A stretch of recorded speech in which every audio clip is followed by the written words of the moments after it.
In this two-part video, I will explain leverage points or places one can intervene in a system.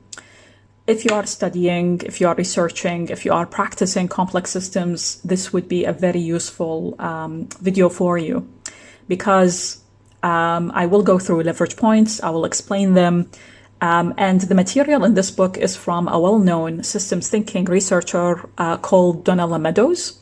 In her essay, which she published in 1999, called Leverage Points, Places to Intervene in a System, and I've included the details for you on the slides of the full reference. So bear with this video, this first part of a two-part video.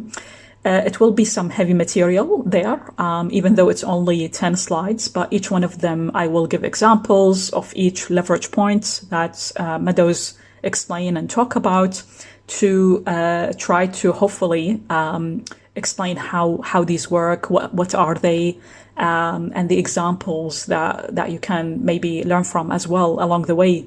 So feel free to pause at any point. Feel free to maybe grab hold of the reference in front of you and maybe go back and watch the video at the same time. So to start with, leverage points what are they? They are small shifts that you can make in one thing that can produce big changes in a system. But these could be negative or positive depending on which direction you take, because people could push in the wrong direction. So in her introduction, Meadows gave an interesting example to show how leverage points could be used the wrong way. It relates to solving major global problems like poverty, like hunger, urban deterioration, and so on. The answer at the time was growth, that we needed growth in population and we needed the growth in economy. This is what people thought at the time. However, Meadows commented that the real cost of going with these types of growth as a solution to these major global issues never gets counted because growth causes the same problems we are trying to solve, like hunger, like environmental destruction, like poverty. They reinforces them. So she argued that what we need is actually much slower growth rate, and in some areas no growth or even negative growth. World leaders, she said, are obsessed with economic growth as the answer to all these problems. But this intervention is in the wrong direction. You could see this was written in, the end of the 90s. And yet this way of thinking, unfortunately, still prevails till now. And we still have the same problems, the same consequences of thinking that, and except that these have gotten much worse over time. So, to counteract what was happening at the time, what Meadows did was she introduced, through this essay, through her book on systems thinking, she introduced 12 leverage points, what she called places to intervene in a system, in increasing order of their effectiveness or their influence. That is from the least effective, which is number 12 that you can see here on the slide, all the way to number 1. Because you can't see here, I will be, going through, in this first part of the video, I will go through the first 6 leverage points and then address the next effective 6 or 6 leverage points in the next video or part 2. Now, before I start explaining each leverage point, I will explain first, and I need to explain first some key terms that are used by Meadows to explain how one can intervene in systems, but also general terms you will see used out there by others. So this would be very useful for you to understand in general, whether you are reading this material or if you are doing systems thinking in general. So with systems, we have a state, what they call a system state. The state of the system is wherever standing stock is critical. For example, this could be the amount of money in a bank, the number of people, etc. System states could be physical and they also could be non-material. What I mean by non-material is that things like perceived safety and security, things like trust in someone or trust in the system, and so on. So this is the state of the system that you could see in the middle of the diagram on this slide in front of you. Now, this talk of any system depends on what they call in systems thinking inflows, and it depends on outflows. Inflows is what increases stocks, while outflows decrease them. For example, if we take the example of money in a bank, if you have deposits, these increase money in your bank. In a bank, while withdrawing money decreases it. If we take a non-material example here, like political corruption, political corruption can decrease trust in public officials, while experiencing a well-functioning government would decrease political corruption. These two features of systems are what Meadows considered its bedrock. From this explanation, you will be able to see the dynamics that happen in any system. So on the left-hand side of the diagram, you will notice an arrow where your system state depends on the flows happening there. So let's go back to the bank example that I just mentioned. So say you are working, say you have money in your bank. That's your, what we consider your inflows each month. And then you spend money, that's your outflows. Now, say you want to save a deposit to buy a house. You will need to save more money in this case to buy the house. What you do is you reduce your expenses to save more. Maybe you skip, going for a holiday next year. Maybe you skip buying a bicycle that you wanted to do, and so on. So this happens until the discrepancy between your goal of saving for a deposit and your perceived state of the system is zero. Then you stop putting money on the side. But when then by the end of the year, after you check your finances, you realize that you underestimated the amount of money coming in because you are about to get some, say, inheritance from someone, from a relative. So you are about to produce an overflow in this case.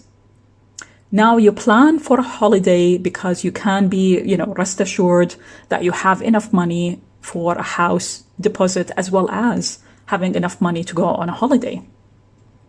Those are considered two negative feedback loops or correcting loops. One controlling the inflows and one controlling the outflow. You are using these two to bring the deposit level to your goal. But notice that your goal and the feedback corrections you did are not visible in the system. They're decisions that you're making, as you go along. Now add other variables and factors into this system, like say your wage, the wage that is, the amount of money that you have. Say your contract is about to expire or it got terminated. Say you get hit with a sudden, medical expense and so on. You'll see that each of these adds another dynamic in the system that makes it even more complex. And if you take it further and attach your account to thousands other people and let banks create loans as a function of your combined and fluctuating deposits, then you link many of those banks into a national reserve system, you'll start to realize how stocks and flows make up systems too complex to understand. Because then in this case, you take your example, you take other people's example, you add them together, and you start getting a picture, a really complex picture of a city level, of a national level, and so on. And that makes it really hard to track, to understand, because it's all dynamics, right? Now that I explained those key terms that are important to understand and how to intervene, in systems, Let's start with the first leverage point that Meadows explained about in 1999, which is numbers, constants, and parameters. Parameters are numbers that decide how much of a discrepancy turns which aspect how fast. Examples include for the minimum wage, things like noise standards, how much we spend on cancer research, interest rates, and many, many more we decide every day, like even hiring and firing people. All these parameters are adjustments that we make to existing systems with similar old information, rules, and goals. As a result, we are just tinkering with the details, really. And this makes this intervention the least effective or the least influential. This is why it's at number 12 in Meadows' list.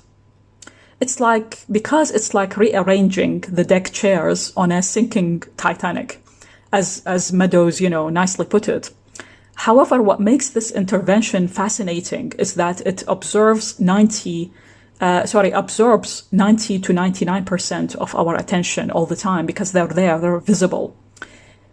Interventions through parameters can be important, especially in the short term, and people care, they do really care about them deeply. However, by the end of the day, they don't really change behaviors, especially when you have a stagnant system.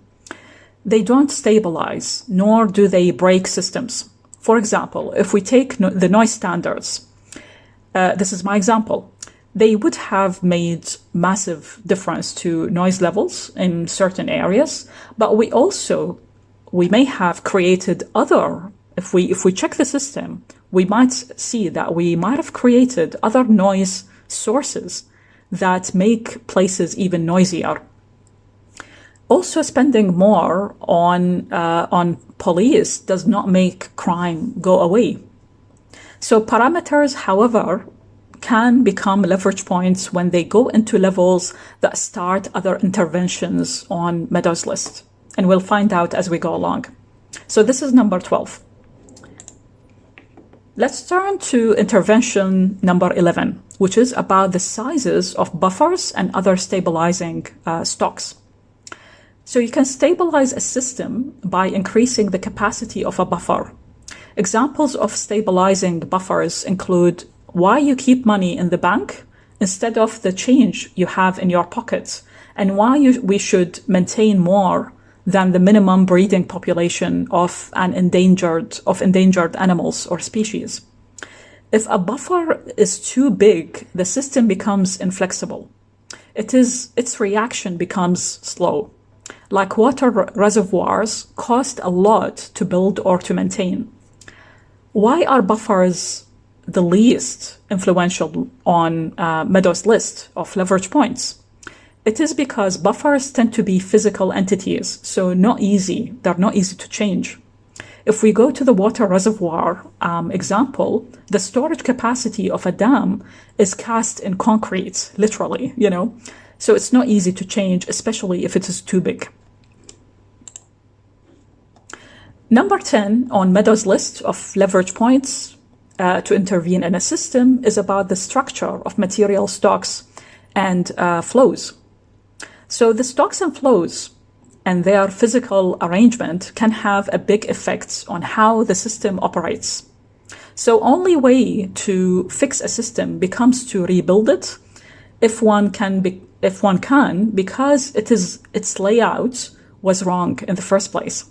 However, we often can't rebuild a system because it is slow and it is expensive. Especially, say, if we take the example of a road system of an entire city. Some stock and flow structures are just unchangeable. That's, that is a fact. Meadows gave the example of the baby boom that happened in the US population, which caused pressure on schools, colleges, jobs, and also houses, all the way to retirement. It's hard to control once it is set because, as she put it, 5-year-olds become 6-year-olds and 64-year-olds become 65 and so on. These physical structures are critical in systems, but rarely a leverage point because it is not simple to change them. They're set, they're really set, and for a long time. Now, number 9 on Meadows' list of leverage points is about the length of delays relative to the rates of system changes. Okay, so I will start with an example first to explain, because it's a complicated one from the get-go. So it takes many years to build an electric power plant. That plant would last, say, 35 years. This time period would make it impossible to build the exact right number of plants to supply a rapid and changing demand for electricity, even if you forecast, way ahead. Countries would still experience long oscillations between overcapacity as well as undercapacity. Here, the system just can't respond to short-term changes when the system has long-term delays. And this is what this number 9 intervention point is about. Delays in feedback loops are common causes of oscillations.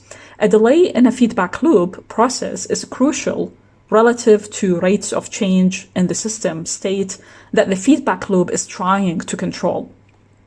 So delays that are too short cause overreaction, while long delays cause sustained or exploding oscillations, depending on how much too long the delays are.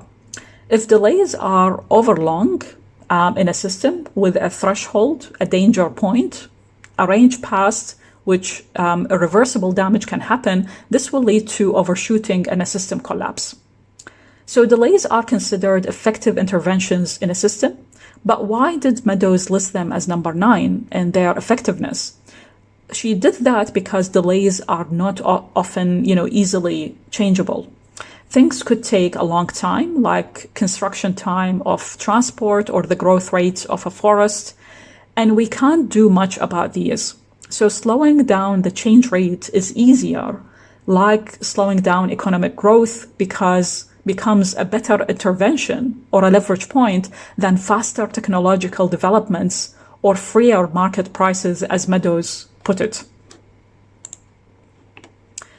Now, number 8 on Meadows' list is the strength of feedback loops relative to the impact they are trying to correct against. Let's explain what this leverage point is about.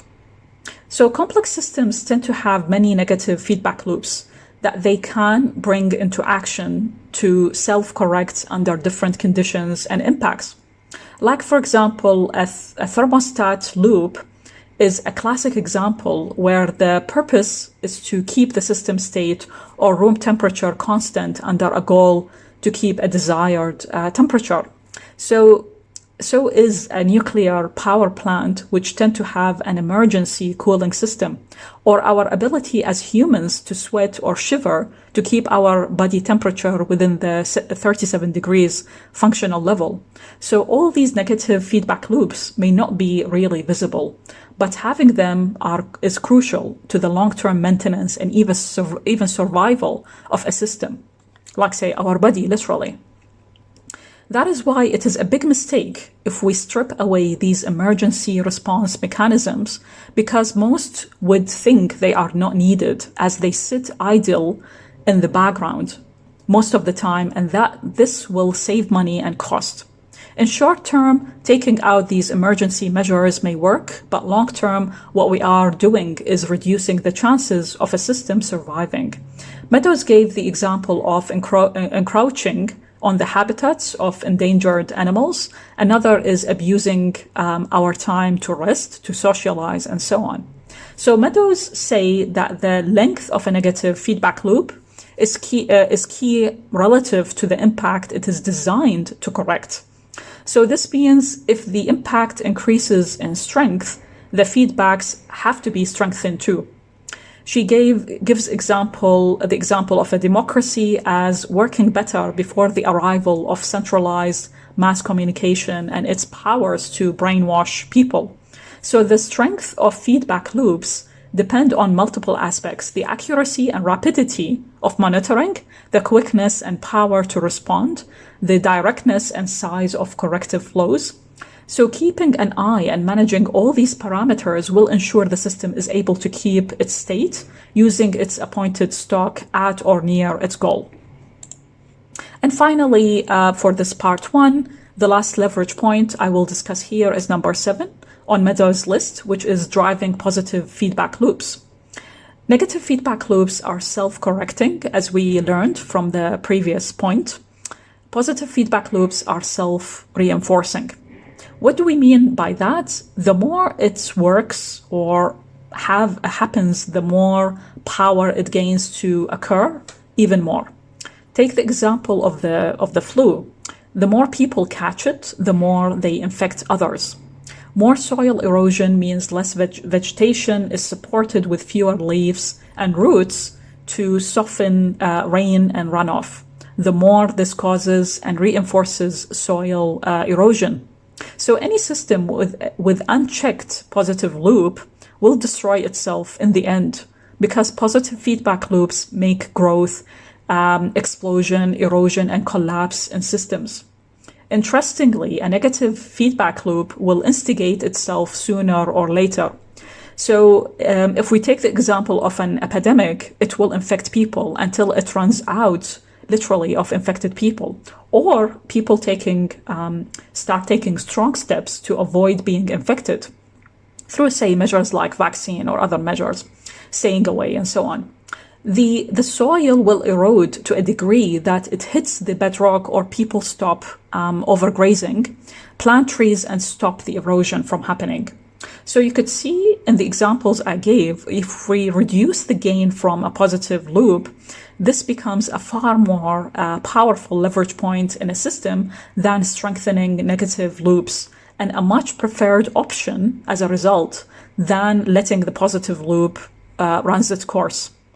This is why intervening here at this level becomes more influential and effective than the previous one. Positive feedback loops can cause chaos. They trigger unpredictable, unreplicable, and wild behaviors, especially if the system starts changing at a much, much faster rate than its negative loops have the time to react to. Take the example of, and this is really relevant to our times, take the example of rich people. Something that is very relevant right now.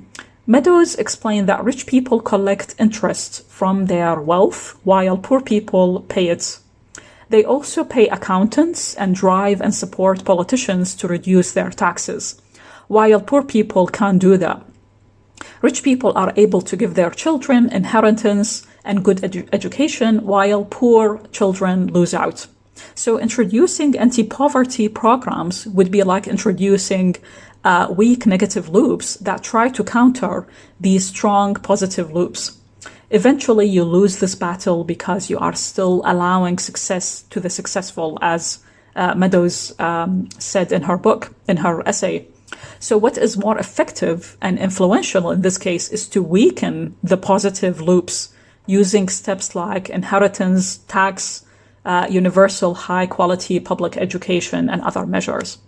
So these are, and I hope that gave you this first part of the video, I hope it gave you some understanding with examples about what we call leverage points, places to intervene in a system, as explained by Meadows and introduced by Meadows. And I will go through the last and the next 6 influential leverage points in the next video.